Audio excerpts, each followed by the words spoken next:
Da, mislio sam pitati malo o Novaku. Da li ste malo promijenili mišljenje o Novaku? Da li mislite da je krenuo malo drugim putem? Znaš o čemu se radi? Ovo je klasičan primer kako Bog deluje preko nesavršenih ljudi. Ti kad čitaš Bibliju možda vidiš Avrama, koji je otac nacije, veliki čovjek, vidiš koliko je on bio problematičan. On je tamo svoju ženu lažno predstavljao kao da mu je sestra.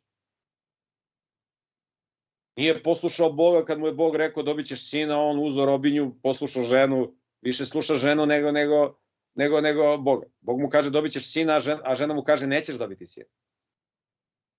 Uzmi sluškinju pa s njoj imaj dete, pošto ja ne mogu da rađam. I on posluša polupanu ženu. I Bog uradi velike stvari preko tog Avrama. Pravo se tretira velikanom vere. Pogledaj proroka Jonu. Bog kaže Jon idi u Nineviju, reci tamo za 40 dana ako se ne pokaju izginuće. Jon ode na drugu stranu, pobegne. Hoće da pobegne od Boga.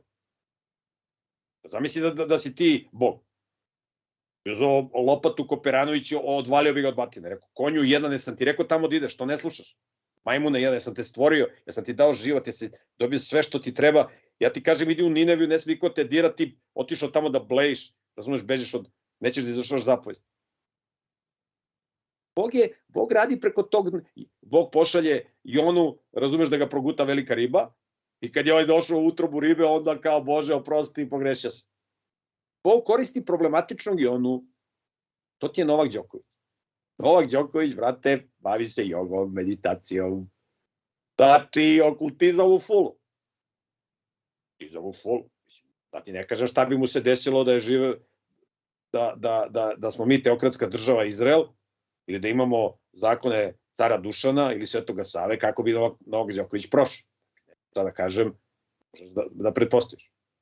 Ali preko tog momka i pravi probleme. Bog koristi njegove vrline da uradi nešto dobro za ovaj svet. Novak Đoković je fenomenalan primer kako Bog radi preko nesavršenih ljudi. Novak je odrastao u porodici gde su jako fini ljudi.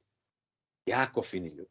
Kad vidiš njegovog oca, on onako ima, znaš, ono vrelu krv, ono, njegova majka isto, razumeš? Ima oštar jezik. Njegova majka, brate, kad izađe kad negde progovori, nema ko nje, ona, brate, u brk. Ali koliko god da su oni žestoki, njegovi roditelji, i vidiš da su oni njega vaspitali da je on jedan fin, jedan krotak. Ti nikad nisi čuo da on negde na konferenciji štampi kaže ili negde da kaže neku ružnu reč, a vređaju ga, pljuju ga, ni podaštavaju. Ti nećeš čuti, i to ono kako su Isusa opisali, oni su ga mučili, on nijednu reč nije progovorio. Mogu da makne rukom, brate, da nema niko, da ih se